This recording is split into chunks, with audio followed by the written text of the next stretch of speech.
Robert and Susan have saved $1.6 million. They're both 60, they're both ready to retire.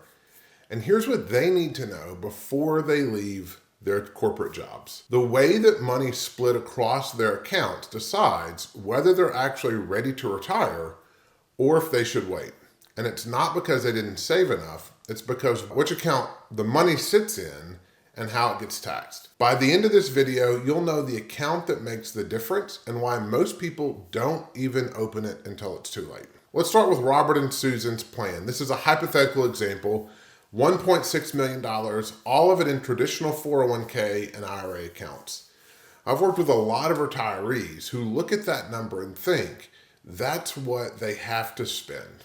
And it isn't. In fact, there's a tax bomb hidden inside those accounts. Every dollar that comes out gets taxed as ordinary income.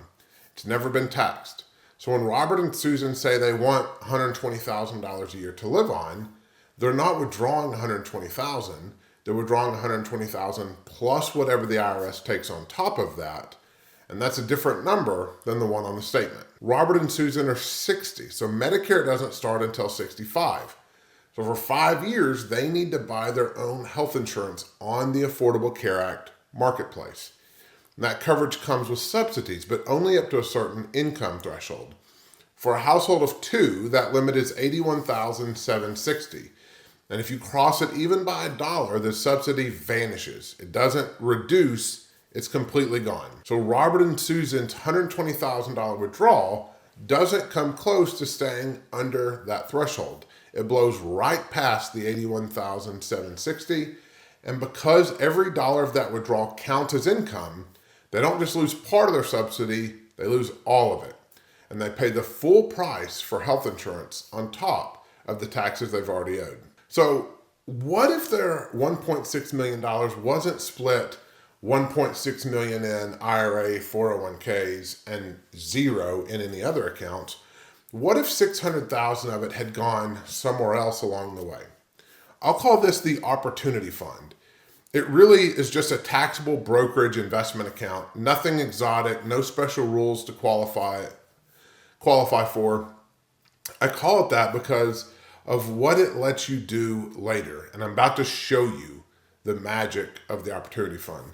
It allows you to go anywhere, do anything later when you need it. So let's say Robert and Susan built one of these up to $600,000. We'll say $400,000 of it is their own money.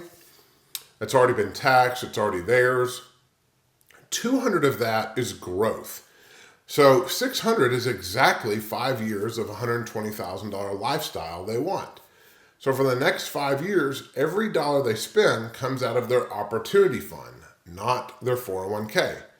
And when they pull that $120 a year out, most of it isn't income at all. There might be a little bit of dividends and interest, but it's primarily going to be principal coming back to them. And the gain portion is taxed as capital gains, not ordinary income. And so for a couple spending nothing but the opportunity fund, that gain lands well inside the 0% capital gains bracket. Their taxable income for the year stays small enough that they owe little to nothing in federal tax, and they also stay nowhere near the $81,760 threshold. So their subsidy, their Affordable Care Act premium subsidy, also stays intact for the full 5 years. So while the opportunity fund covers their lifestyle, the $1 million is still in their 401k. Remember, we've split these out in this example. And so the IRA isn't sitting there doing nothing. It's actually still invested. It's still growing. It's untouched. And so if we assume an 8% average return, and I want to be clear, that's an assumption for illustration purposes. It's not a promise of what any portfolio will do. That $1 million grows to roughly 1.469, almost 1.5 over the 5 years without a single withdrawal. They've almost replaced the full $600,000 that they had taken out of their opportunity fund. So at the same time, Robert and Susan can afford to delay Social Security instead of claiming early at 62. Every year they wait locks in a higher permanent monthly payment from Social Security for the rest of their lives. So the same $1.6 million to start, But because where it was split, they get a 5-year bridge to Medicare, a 401k that kept compounding instead of shrinking, and a bigger Social Security check for life. None of that was possible in the all 401k version of this plan. This isn't something you set up the year before you retire. It's something you build alongside the 401k. It takes years of planning ahead of time. Get the full company match first.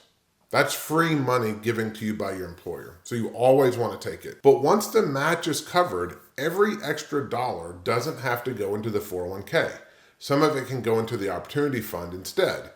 And not choosing one account over the other, but build both. So when you get to Robert and Susan's situation in the future, you have options that they didn't. I'm Jonathan Bednar, certified financial planner at Paradigm Wealth Partners. If you want to know what your numbers look like, what an early retirement would actually do for your taxes, your health insurance costs, and your Social Security, schedule a call with us using the link in the description. Be confident in your retirement.